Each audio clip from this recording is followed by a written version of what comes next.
You're a scientist who spent the last few years studying brain abilities and building a machine that can upload any data into a human mind. Want to become a lawyer?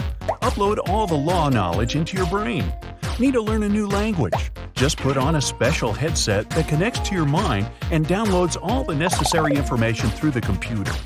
Usually, you lose consciousness for a couple of minutes while the information is being uploaded.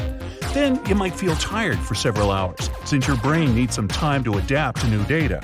But now you've decided to download much more than one profession. You want to upload an electronic library with millions of books to become the smartest person in the world. You put on a headset, start the program, but forget one simple important thing. Uh-oh.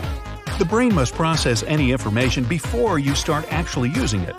While sleeping, the human brain analyzes and processes all the information received during the day. Well, you start the machine and fall into an endless black abyss. You're climbing an incredibly high mountain. You don't remember how you got here or how long you've been doing this. All you know is that you have to get to the top. You pass through the clouds, the blue sky is replaced with black space. The top is higher than the ISS. You look at the mountain and see that it's not just a rock, but books. You climb an infinitely huge stack of books. Chemical formulas, fish, huge octopuses, tables with mathematical formulas flying around. You stop gripping, but don't fall. You float in space and fly to the top. Ooh, there's a shining light. You're getting closer and closer. Something happens and you fall down at a great speed. Someone is pulling you to the ground. You come back to consciousness, slightly annoyed because such a beautiful dream ended. You wake up, but don't see or remember anything. In the dark, there are flashes of light, and you realize that your eyes are closed. You make an incredible effort and finally open them. You don't know where you are, and your brain is slowly uploading information about your surroundings. You want to get out of bed and understand what's happening, but can't. Your muscles just won't flex. You can't turn your neck. Every movement is hard and your mouth is dry. The eyes are closing since the eyelids are hard to keep open. You want to call for help, but you can't scream. Your vocal cords are too weak, and your jaw muscles don't allow you to open your mouth wide. Your friend comes into the room and tells you not to worry. She says you've been asleep for a month, and that's what's been happening with your brain and body all this time. Our dream consists of two parts: not rapid eye movement, NREM, and rapid eye movement, REM. NREM sleep is the deepest sleep stage and consists of several parts. It's called so because our eyes don't move during this time. The brain's activity decreases and the mind rests. They say during NREM sleep, our subconscious mind turns on. It analyzes all the experiences you've had during the day. Then, the brain begins to slowly come out of the deep stage to the REM phase. Your eyes move quickly behind your eyelids and you can see vivid dreams. The last two phases last about an hour and a half to 2 hours and change each other several times in one night. The NREM phase lasts most of this time, and the REM lasts 15 to 30 minutes. If your body gets enough sleep, you wake up right after the REM phase.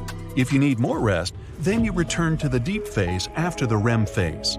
On average, a person goes through 3 to 4 phases per night. You've had more than 350 of these stages over the last month. The REM phase is important because it receives all the information from the subconscious and processes it. As a result, we see dreams. You may think the whole dream is meaningless, but it's connected with events and sensations we've experienced over the day. When you uploaded the library with 1 million books into your mind, it took much longer to process such an amount of information than a usual 8-hour sleep. You remember only a small part of your dream, and your consciousness doesn't feel that a whole month has passed. The whole processing of the downloaded knowledge was hidden from you by the subconscious mind.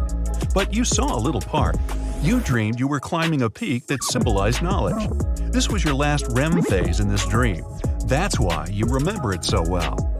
The level of your erudition is incredible now. But what's the point if you're completely helpless right now? Your physical body has been through an ordeal this month. During the first few days of sleep, your body doesn't change much. Your brain, knowing that you're asleep, produces a special hormone that causes the body not to produce, well, you don't want to go to the toilet. Also, during sleep, your body cools down slightly and your muscles relax completely. Without physical exertion, muscle fibers become weaker and smaller. You lose 1 to 5% of your muscle mass every day. Blood circulation is disrupted, muscles don't receive nutrition and weaken so much that they completely turn off. After a month, they become like a thin layer of jelly. This applies not only to your arms and legs, your face can't express emotions and you can't open your eyes. A couple of days after falling asleep, the body begins to experience severe dehydration. After a week, a large percentage of the fluid in your body disappears. Moisture is extracted from skin tissues, fat, and muscles to maintain the overall health. To conserve moisture and the body's energy, your body cools down. After a couple of weeks, you're not much warmer than a can of soda from the fridge. A month later, you're more like a large chunk of ice.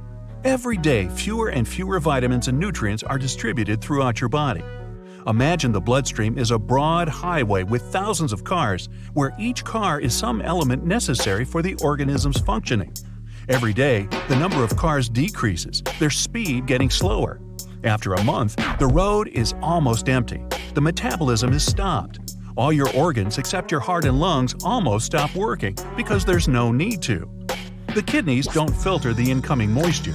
The liver doesn't control the metabolism because no substances enter the body anymore. The lack of vitamins and nutrients makes your bones as brittle as glass. The brain also lacks nutrition.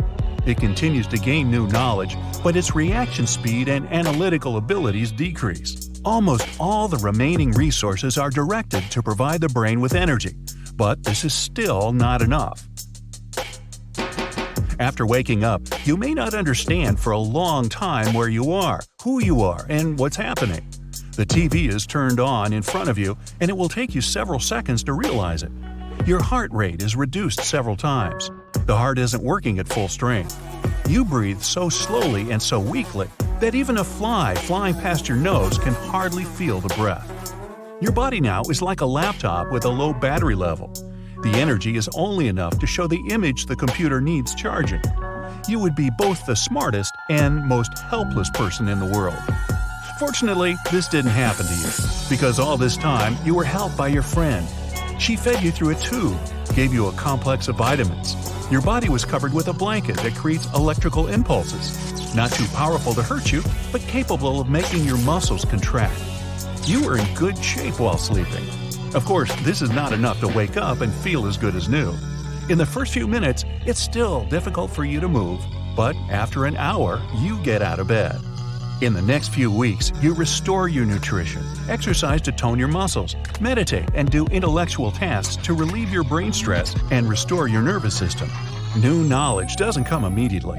It comes in waves every day. Today, you know all the works of avant-garde writers, and tomorrow, you understand the latest achievements in the field of neural surgery. With this knowledge, you decide to start studying sleep. You like the dream of climbing the mountain so much that you're about to create a device that can record your dreams. Your plan is to create a simple algorithm so that these dreams can be played on a computer screen once you wake up.